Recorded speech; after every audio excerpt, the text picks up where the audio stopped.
راضی برضائے رب، رب کی رضا پر راضی رہنا. یہ بات کہ جو بھی کچھ ہوا یا ہوگا وہ اذن رب کے بغیر نہ ہوا ہے نہ ہو سکتا ہے. یہ تو ایمان کا منطقی تقاضا ہے. یہاں پتہ تک نہیں ہلتا جب تک کہ اللہ کی اجازت نہ ہو، اذن نہ ہو. تو جو کچھ ہوا اللہ کی اجازت سے ہوا، خواہ اس میں درمیان میں کتنے ہی عوامل آ گئے ہوں. کسی نے اٹھا کر آپ کو پتھر مارا، لیکن یہ پتھر آپ کو نہیں لگ سکتا تھا اگر اللہ نہ چاہتا.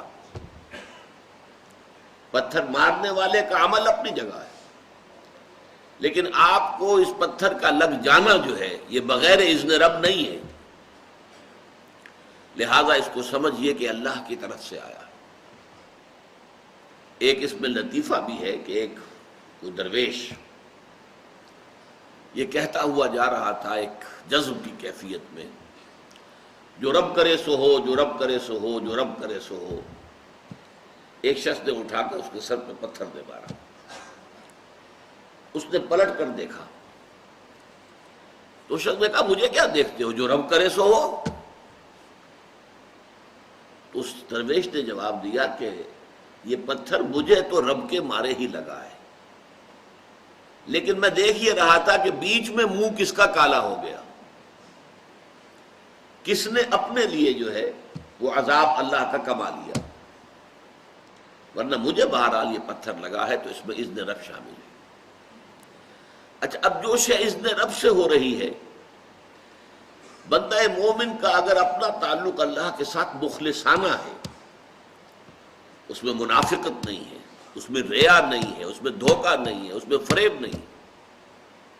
مخلص، مخلصین لہ الدین،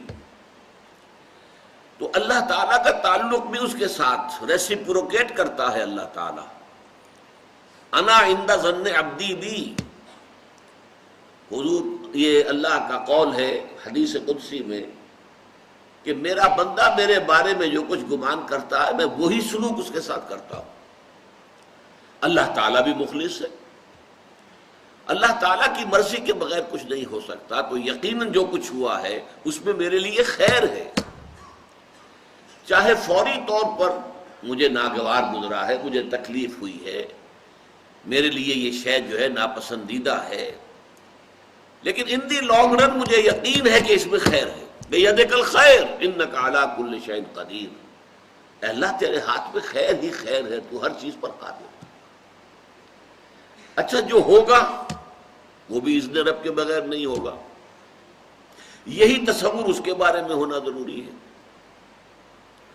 اسی کا نتیجہ یہ نکلتا ہے جس کو قرآن مجید بار بار کہتا ہے، بار بار کہتا ہے، بار بار کہتا ہے، لا خوف علیہم ولا هم یحزنون.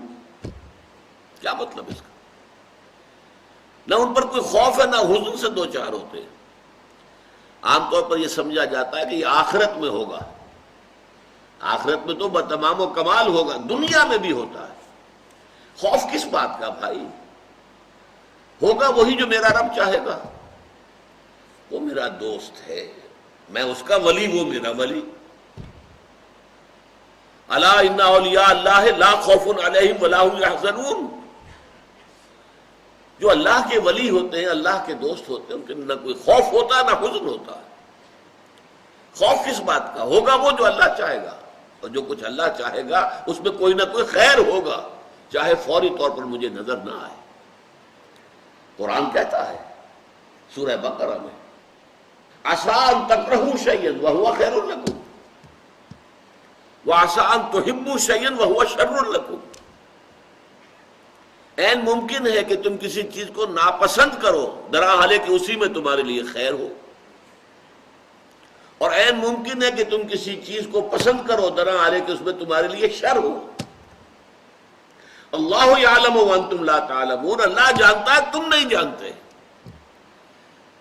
تم افعال و اعمال و احوال و واقعات کے ظاہر کو دیکھتے ہو، اس سے متاثر ہو جاتے ہو. اس کے پردے میں کیا مشیت اذنی ہے، کیا ارادہ خداوندی ہے، اس کے پشت پر کیا چیز ہے جو اللہ تعالیٰ کو مطلوب ہے، یہ ہمیں نظر نہیں آتا. We are short sighted. ہماری نگاہ جو ہے بس کچھ دور تک جاتی ہے، اس سے آگے نہیں جاتی. لہذا افعال و اعمال و احوال و واقعات کے صرف ظاہر پر ہماری نگاہ ہے، باطن پر تو ہے ہی نہیں. لہذا ہم اس سے متاثر ہوتے ہیں. تو در حقیقت ایمان کا حاصل الا ان اولیاء اللہ لا خوف علیہم ولا هم یحزنون. اللہ کے دوستوں پر نہ کوئی حزن ہے نہ خوف ہے، کوئی سوال ہی پیدا نہیں ہوتا.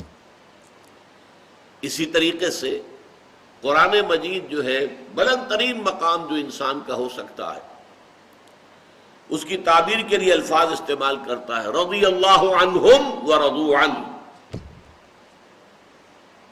اللہ ان سے راضی ہو گیا، وہ اللہ سے راضی ہو گئے. یہ باہمی رضامندی ہے، دو طرفہ. دو طرفہ اللہ کے ساتھ تعلق ہوتا ہے، دو طرفہ تعلق ہوتا ہے. تم اللہ سے محبت کرو گے، اللہ تم سے محبت کرے گا.